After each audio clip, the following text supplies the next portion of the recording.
Iranians took to the streets of Tehran on Sunday, mourning the death of Supreme Leader Ayatollah Ali Khamenei, who was killed in US-Israel airstrikes a day before. We are going to rip them apart, hold these people accountable, we're going to rip them apart. They're being out of line. Martyrdom is our honour. It's our right and our leaders' unquestionable right to be martyred, but they're being out of line.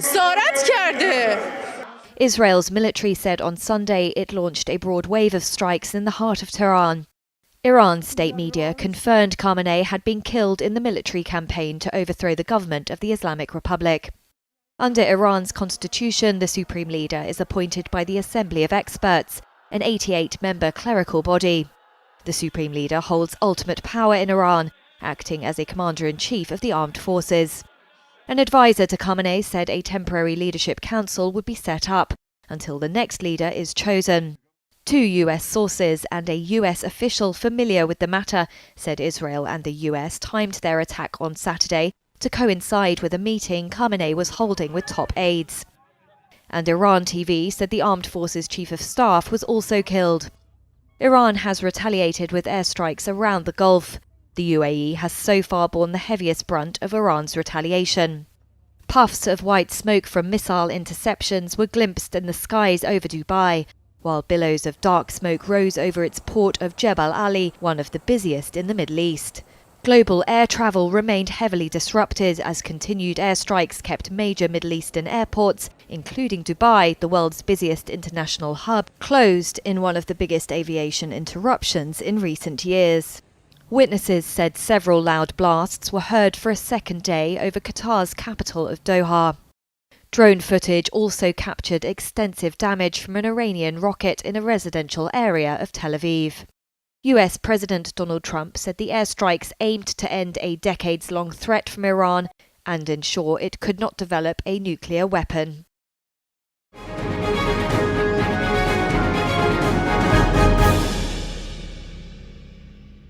Over the past 36 hours, the United States and its partners have launched Operation Epic Fury, one of the largest, most complex, most overwhelming military offensives the world has ever seen. Nobody's seen anything like it. We have hit hundreds of targets in Iran, including Revolutionary Guard facilities, Iranian air defense systems. Combat operations continue at this time in full force, and they will continue until all of our objectives are achieved. We have very strong objectives. They could have done something 2 weeks ago, but they just couldn't get there.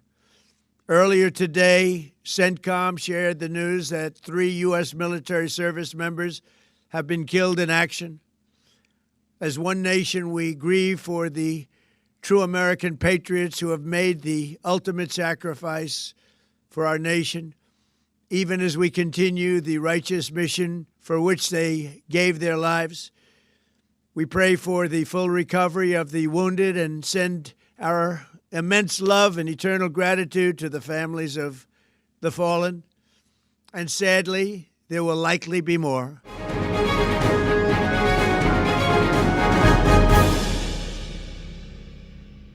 Iran has been always open to diplomacy. And I think we have a very good record of that. Contrary to Americans, that their record is very bad and very negative. You know, this is the second time that we negotiated with Americans and they decided to attack us right in the middle of negotiation. What we are doing is, in fact, an act of self-defense and retaliation to the American aggression against us.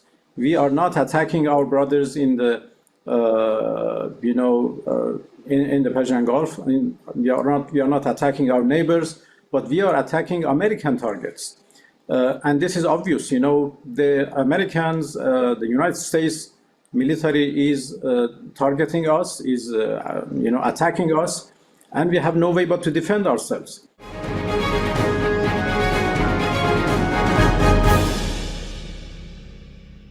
The United States has requested permission to use British bases for that specific and limited defensive purpose. We have taken the decision to accept this request, to prevent Iran firing missiles across the region, killing innocent civilians, putting British lives at risk, and hitting countries that have not been involved. The basis of our decision is the collective self-defence of long-standing friends and allies and protecting British lives. That is in accordance with international law, and we are publishing a summary of our legal advice. We are not joining these strikes, but we will continue with our defensive actions in the region.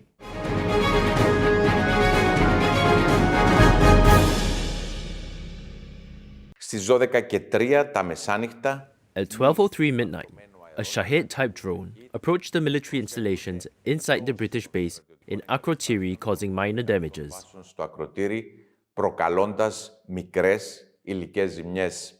Βρισκόμαστε σε μια περιοχή We find ourselves in the region of particular geopolitical instability, with a lot of challenges and problems, which is experiencing an unprecedented crisis. Θέλω να είμαι σαφής.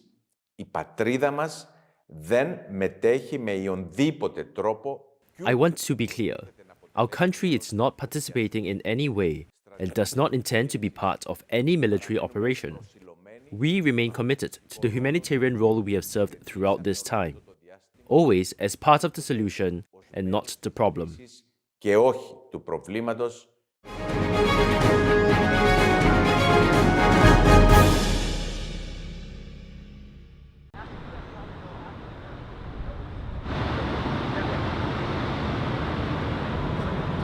Me and a bunch of friends were actually going to go to Buford's last night. Last second, we decided to stay on the east side, and that saved our lives potentially.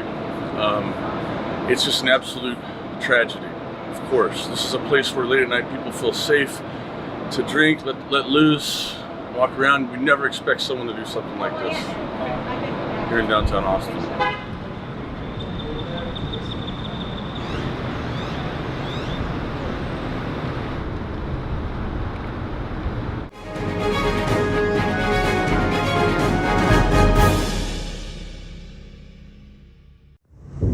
The sounds of explosions and black plumes of smoke over Tehran on Sunday night as Israel launched a fresh wave of strikes on Iran. At the same time, air raid sirens sounded over Jerusalem and Tel Aviv as Iran retaliated with missile strikes on Israel and some Gulf Arab states, a day after a joint U.S. and Israeli attack killed Supreme Leader Ali Khamenei. U.S. President Donald Trump has said the attack was intended to ensure Iran could not have a nuclear weapon. In an interview with The Atlantic magazine on Sunday, Trump, who has encouraged the Iranian people to topple their government, said Iran's leadership wanted to talk to him, and he had agreed. But he has yet to lay out his longer-term aims in Iran. Ali Vaez is the project director on Iran at the International Crisis Group.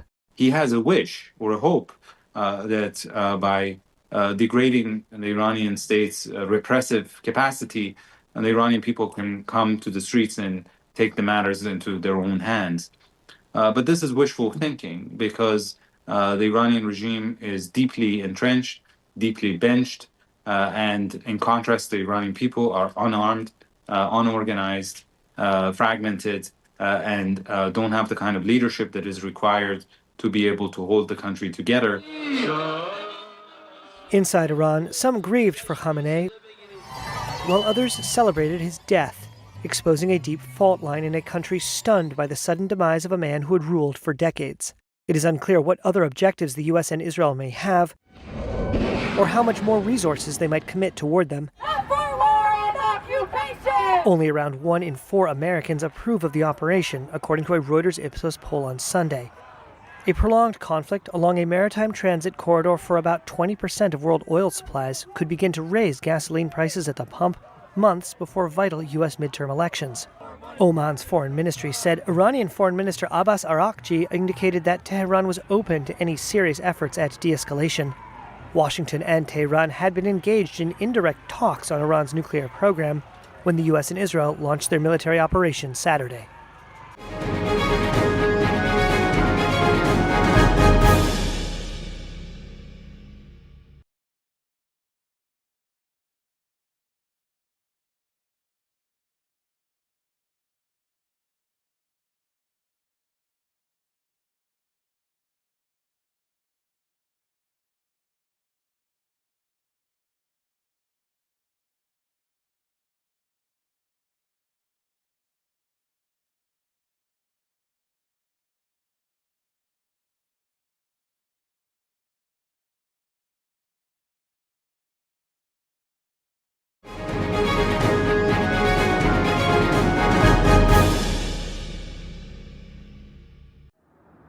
The attacks by the US and Israel on Iran could disrupt global oil and gas output. Trading sources have told Reuters that several tanker owners, oil majors and trading houses have suspended crude oil, fuel and liquefied natural gas shipments via the Strait of Hormuz. Lying between Oman and Iran, the strait is vital for oil exports. About a fifth of the world's total oil consumption passes through it, including shipments from producers Saudi Arabia, the United Arab Emirates, Iraq, Kuwait and Iran. According to an EU naval official, multiple vessels in the area have received VHF transmission from Iran's Revolutionary Guards that no ship is allowed to pass through the strait. The British Navy said Iran's orders were not legally binding and advised vessels to transit with caution. In a note to clients, one shipbroker said vessel traffic through the Strait of Hormuz has not completely stopped, but disruptions are building rapidly. German container shipping group Hapag-Lloyd said it was suspending all vessel transit through the strait, while Denmark's Maersk said it was coordinating with security partners on all operations in the Red Sea and the Gulf of Aden. However, it said cargo acceptance in the Middle East remained open.